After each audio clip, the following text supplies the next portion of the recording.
Hey class, welcome to week 8 of COMM 313. During this week, we're going to review two chapters. We're going to look at chapter 10 and chapter 11. You're not going to have anything due this week, like a quiz or any kind of discussion forum posting. So this is all we're going to have for this week. Since this is kind of more of a lighter workload type of week, it might be a good idea to catch up on any readings this week if you haven't done so already. Maybe you skipped a couple chapters because maybe you had work or other obligations. So this would be a good opportunity to catch up with those weeks where you might have missed one of the lectures. All right, so first let's go ahead and take a look at our syllabus, kind of review what we have coming up. So next week we'll be reviewing chapters 12 and 13, and then you'll take your final quiz here, which is going to be chapters 8 through 13. That's during week 11. So we still have a few more weeks before our next quiz or our discussion forum. Also, please make sure you're working on your group project. During April 3rd, you are going to work on your group project and have a small little kind of accountability assignment to complete. Nothing too big or that's going to take up too much of your time, but I'm going to want you guys to make sure to have some time to work on your group project because the following week your group project is going to be due. So without further ado, let's go ahead and take a look at our two chapters for today. So we have chapter 10.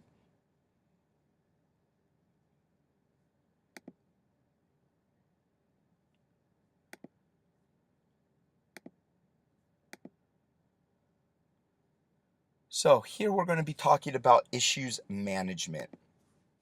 So we're going to take a look at how issues evolve, how these types of issues affect organizations, and how best to respond to issues through different communication strategies. This is a good chapter that's going to help prepare you for our following chapter, which is crisis communications, because now you're going to kind of have to have a good understanding of the foundation of dealing with issues before it comes to a crisis and how to deal with it, which is what chapter 11 is going to be talking about.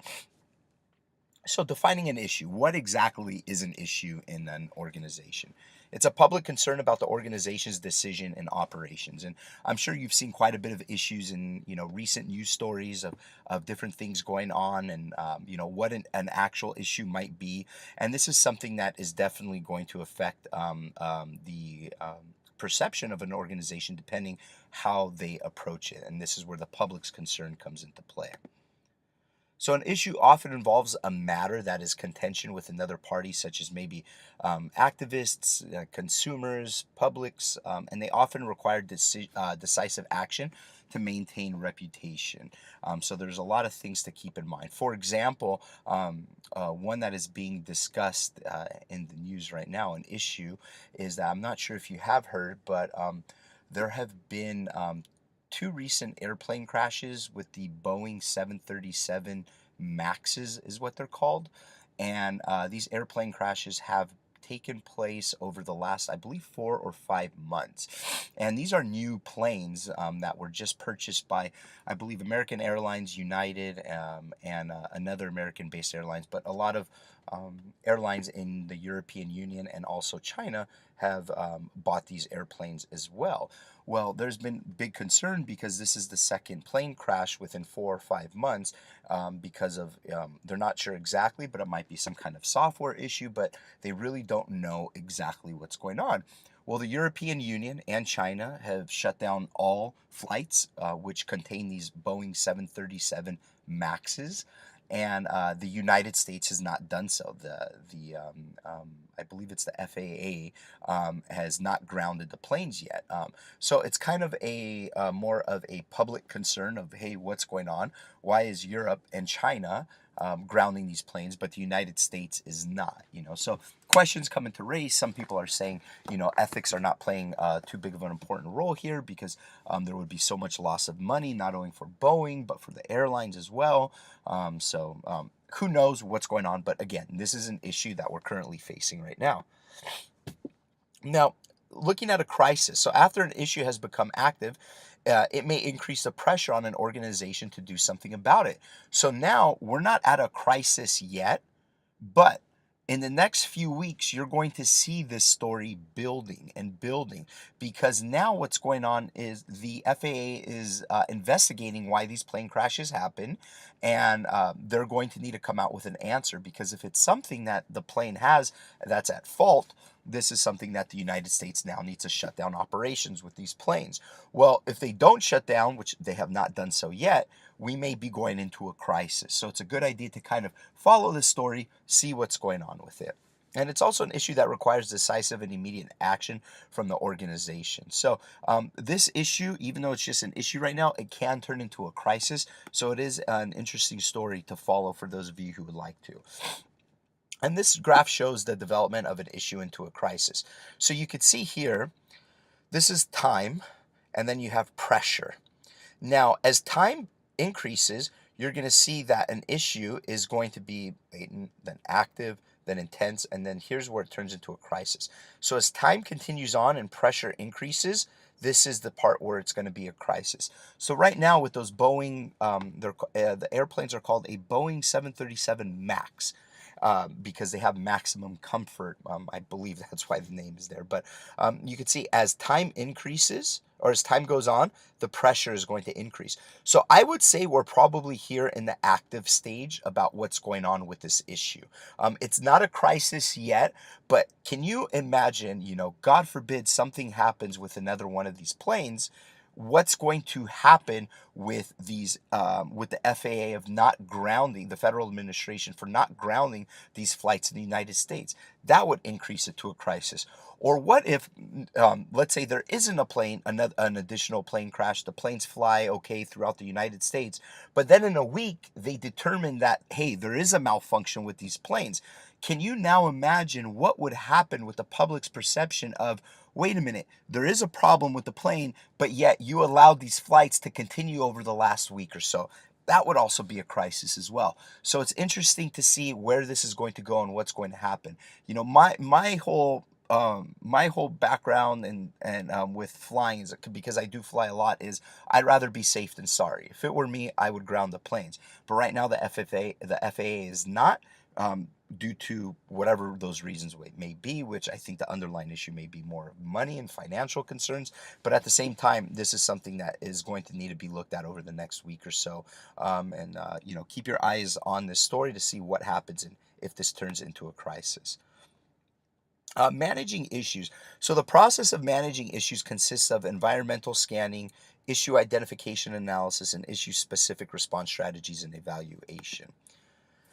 So you could see here we have the acronym of the STEP of demographic, economic, social, technological, ecological, and political for the environmental scanning, which is this bullet point here. And so we do have a SWOT analysis when you're looking at environmental scanning. This is where you look at the strengths, the weaknesses, any kind of opportunities or threats. So issue identification and analysis, this is where we determine the present intensity of the issue by considering, okay, how likely is it to trigger government action or impact on public opinion, the likelihood of the issue continuing, the ability of the organization to influence its resolution, and the key stakeholder groups and publics that are involved with the issue. So think of this one right here, the key stakeholder group. So imagine these people who have invested money in United Airlines and they have stocks and in American Airlines as well. Think of what kind of issue this is. These people are probably, thinking, wow, if they ground these planes, I'm sure the airlines is going to lose money. But at the same time, now this is where moral and ethics come into play. So you can see there's so many variables that are affecting what's going on with this issue. And this is the position importance matrix. This is where you have opposed position on and issue support. So if you have something that has low priority, you're going to look more at the issue support of what the issue may be. And this is the life cycle of an issue. You can kind of see how it goes here clockwise. You have, an emergence of something, then you have a debate. This is kind of what's going on with this airline issue now, codification, and then enforcement of what's going on.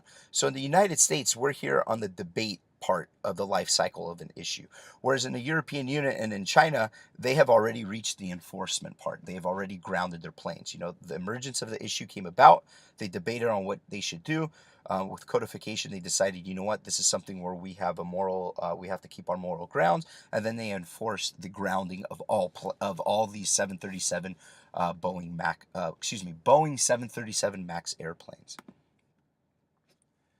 So you do have some issue-specific response strategies. You have a buffering strategy. It's an attempt to stonewall the issue and delay its development. It's kind of similar to what's going on here in the United States. Bridging strategy involves organizations being open to change and recognizing the issue and its inevitability, and then advocacy strategy, an attempt to try to change stakeholder expectations and public opinions on an issue through issue campaigns and lobbying. So this advocacy strategy probably will not work now, given the fact that the EU and China has grounded all their planes, whereas the United States is more in a buffering strategy. They're trying to stonewall the issue by saying, hey, we don't know exactly what's wrong with these planes, so we need to run an investigation before we ground them. So those are things to keep in mind. And of course, the choice of strategy often depends on the intensity of the issue, the importance of an issue, and obviously the values and beliefs of managers in an organization. So you do have continuous evaluation, knowing what the stage of the issue is. I guarantee the FAA is looking at this constantly and evaluating, hey, what's going on? Where are we now? Have we figured anything else out? And then when you're looking at influencing public policy, you have a few different ways you can do it. You have an indirect influence.